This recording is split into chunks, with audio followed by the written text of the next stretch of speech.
సీతాదేవి ద్రౌపదీదేవి చీరలు కొట్టుకొనే ఉన్న మగవాడు వక్ర బుద్ధితో చూడడం వల్ల వాళ్ళని అపహరించి వాళ్ళు చచ్చిపోయారు. కానీ 60,000 రేపులు చేసిన వాళ్ళు ఇంకా బతికి ఉండి బిర్యానీ తిండి సినిమా చూస్తున్నారే అని అన్నాను. సో దాన్ని మీరు అర్థం చేసుకోపోగా నన్ను యాంటీ హిందూ అని ఒకడు, అమెరికా వెళ్ళిపోయినాను ఒకడు, దుబాయ్లో ఉంటానని ఒకడు, హిందూ పాస్పోర్ట్ జపాన్ అని ఒకడు, రేపులు చేశానని ఒకడు, ఉచ్చతరం పోయి పియ్య తరం పోయి వచ్చ. మళ్ళీ చెప్తున్నాను, మీ ఉల్లిపాయల కోసం మీ టమాటాల కోసం మీరు చేసి ఉండొచ్చు, తప్పులేదు.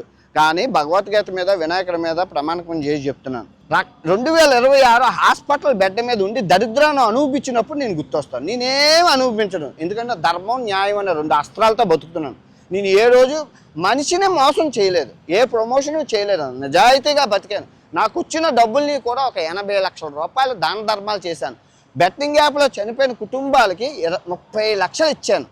నేను ఏ తప్పు చేయలేదు. మళ్ళీ చెప్తున్నాను, ఏ చెట్టున అగ్గుంటే ఆ చెట్టు కాలుతుంది.